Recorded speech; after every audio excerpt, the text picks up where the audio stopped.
Assalamualaikum warahmatullahi wabarakatuh. Selamat malam Sobat Jagat semua. Nah, pada episode kali ini kita akan membahas tentang berita yang sedang viral di mana ada kejadian sumpah pocong yang dilakukan oleh Saka Tatal, terduga pelaku salah tangkap pada kasus Pina 2016. Mau tahu kelanjutannya? Tetap di Jagat Pasundan 19 Story of Mystery.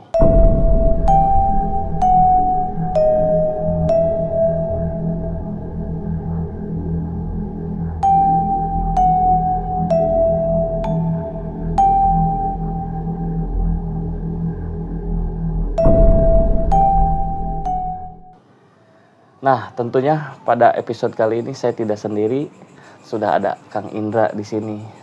Nah, gimana Kang Indra? Kabarnya sehat? Alhamdulillah sehat.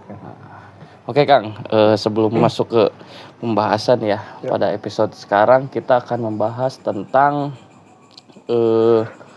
proses sumpah pocong, Kang Indra, yang dilakukan oleh terduga pelaku berarti ya. Betul. Terduga pelaku salah tangkap Saka Tatal. Ya. Nah, sebelum kita jauh membahas, saya ingin menanyakan sih Kang, dan mungkin memberikan informasi juga kepada Sobat Jagat semua ya Kang Indra.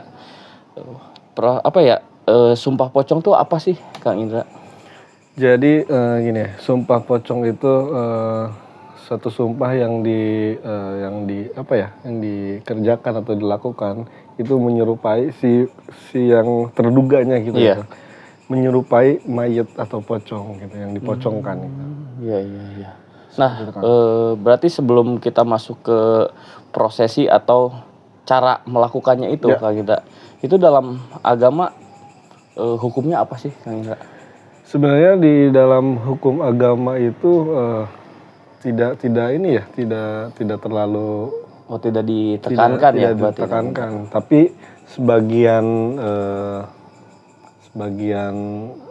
ulama ada yang tidak memperbolehkan karena akan menggiring kita ke yang namanya syirik musyrik gitu. Oh iya. Mungkin karena itu juga termasuk dari adat istiadat ya, betul. Ya. Mungkin kegiatan atau hal yang sering dilakukan oleh pendahulu ya mungkin ya. Betul. Nah, kalau untuk cara atau proses melakukan sumpah pocong itu seperti apa sih Kang Indra? Nah, untuk caranya yang pertama biasanya itu dilakukan di hari Jumat, Kang. Di hari Jumat.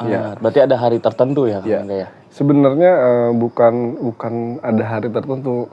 Jadi kan harus ada saksi itu, Kang. Oh iya. Kebetulan di hari Jumat itu kan ada Jumatan, ibadah Jumatan. Berarti setelah sholat Jumat. Nah, di mana umat Islam itu bisa berkumpul. Ya momennya gitu ya Kang. Momen berkumpul itu. Jadi di setiap Jumat biasanya itu Kang. Nah yang kedua sebelum Jumatan itu sudah disediakan kayak wewangian, kafan, kapas dan sebagainya sebagaimana akan mengkafani orang yang meninggal gitu kan. Nah, terus yang ketiga setelah siap si bahan-bahan itu nanti setelah proses Jumatan, ibadah Jumatan, yang bersangkutan itu dipocongkan kan. Memakai kain kafan yang sudah disediakan gitu. Kalau untuk sumpahnya itu berbentuk apa sih Kang? Apakah seperti bacaan dalam bahasa Arab atau hanya berupa nanti kita dipandu, itu seperti apa ya? Nah biasanya itu kita dipandu. Ada yang ininya juga. Iya, ini ada ulama atau kiai di situlah yang dituakan di situ. Betul. Kiai. Dia akan memandu proses dari si sumpah pocong ini. Yang isinya itu dia membantah kalau dia tidak melakukan hal tersebut, hal yang difitnahkan kepada si korban ini. Berarti bisa disebut sumpah pocong ini sebagai bentuk bisa disebut penyangkalan atau pembuktian bagi orang yang dituju melakukan kejahatan atau apa itu berarti ya. Iya betul kan seperti itu. Cuman kan ini Kang Indra, ada hal yang menarik juga sih yang pernah saya baca gitu kan. Memang dalam proses sumpah pocong itu, apakah benar ketika si orang yang melakukan sumpah pocong itu, ketika memang dia berbohong akan mengalami kematian, karena kan yang namanya pocong itu kan simbol kematian kan? Ya, betul. Nah, kalau dari kasus ini ya Kang ya, saya melihat kalau tradisi itu dilakukan berarti sudah ada yang pernah terjadi di waktu yang entah dulunya lampau gitu, di masa lampau gitu. Sampai sekarang mungkin masih dipercayai kalau misalnya sumpah pocong ini bisa mengatasi lah, efektif gitu. Sehingga orang-orang melakukan hal, kalau dibilang kartu as lah ini tuh. Jadi misalnya hukum sudah tidak tidak adil terhadap dia. Cibiran-cibiran orang-orang banyak yang memojokkan dia. Mungkin langsung lah pakai cara sumpah pocong ini. Gak banyak sih Kang yang berani gitu. Jadi harus yang benar-benar tidak melakukan hal tersebut, yang tidak bersalah. Sudah siap dengan segala konsekuensinya. Betul. Berarti tidak kasarnya sumpah pocong ini tidak asal atau tidak ini untuk dilakukan. Masalahnya Kang, sumpah pocong ini sebelum dia menyatakan sumpah itu disolatkan dulu. Berarti ya prosesnya tuh hampir sama dengan kita akan menyolatkan atau menguburkan mayit jenazah ya. Betul. Seperti itu Pak. Makanya jarang orang yang berani melakukan sumpah seperti ini gitu. Hanya orang-orang tertentu yang mempunyai rasa wah kalau saya tuh benar gitu. Yang berani itu seperti itu. Dan ini juga jadi bahan pertanyaan juga sih Bang bagi saya, karena saya juga sedikit kaget gitu kan ketika melihat berita dan ramai gitu kan di beberapa platform media sosial tentang sumpah pocong ini. Dan sudah tadi Kang Indra jelaskan juga kalau sumpah pocong ini kan bisa dilakukan setelah salat Jumat ya Kang Indra ya. Berarti cuman yang ada di pikiran saya Kang, saya kira itu melakukan sumpah pocong itu kita dilakukan di dalam liang lahat, Kang Indra. Berarti enggak ya? Kalau untuk lokasinya gitu, lokasinya. Kang Indra. Biasanya kalau lokasi itu di masjid sih, Kang. Kebanyakan itu di masjidnya. Mungkin ada sebagian orang juga yang pernah saya saya pernah baca gitu ya. Kang. Ada yang prosesnya itu di dalam liang lahat ya. Ada yang seperti itu. Karena bukan hanya di Indonesia sih kalau nggak salah, Kang Indra. Saya juga pernah melihat berita kalau nggak salah ada di daerah atau di negara mana gitu pernah melakukan juga hal serupa, cuman yaitu prosesnya itu di dalam liang lahat ya, betul. Dan ada sedikit ya seperti kamera trap lah yang disimpan itu. Ya, betul. Itu kan dalam pemikiran saya sih seperti itu. Ternyata ya seperti yang sudah Kang Indra jelaskan juga ya Kang Indra. Nah, menurut Kang Indra nih, saya nanya menurut Kang Indra secara pribadi ya Kang Indra, menurut pandangan Kang Indra, efektif nggak sih melakukan sumpah pocong ini dalam kita untuk menyangkal segala tuduhan itu? Nah, sebenarnya karena di negara kita tuh sangat jarang ya, maksudnya sangat jarang melakukan sumpah pocong ini ya Kang. Dan mungkin ada yang terjadi, apakah itu kebetulan atau seperti apa ya, misalnya ada yang berbohong atau apa melakukan sumpah pocong, lalu dia kemudian meninggal gitu kan, itu apakah kebetulan atau memang sudah takdirnya atau memang efek dari si sumpah pocong itu gitu kan.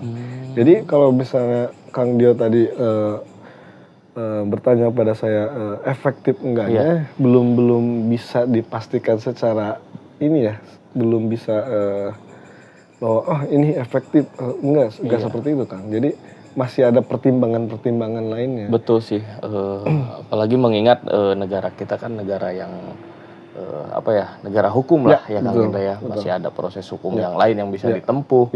Cuman ya mungkin karena kan tahu sendiri ya Kang Indra, dalam kasus Pina ini dari 2016 sampai sekarang 2024 masih belum surut, Ya, Kang Indra, betul. dengan segala Ya. macam problematiknya lah seperti itu ya. Dan sekarang lagi ditambah lagi dengan adanya Sumpah Pocong ini, betul, jadi kan betul. wah makin naik lagi makin seperti ya, itu kan. betul.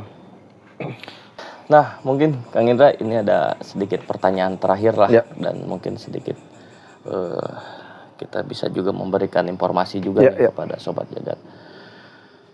Menurut Kang Indra, perlu nggak sih dilakukannya Sumpah Pocong ini di zaman modern ini, Kang Indra? Kalau melihat dari zaman yang sudah modern ini ya, sebenarnya tidak perlu gitu ya Kang ya, karena sudah banyak alat atau seperti CCTV itu yang sudah canggih gitu kan. Betul, betul. Alat-alat yang sudah canggih. Jadi untuk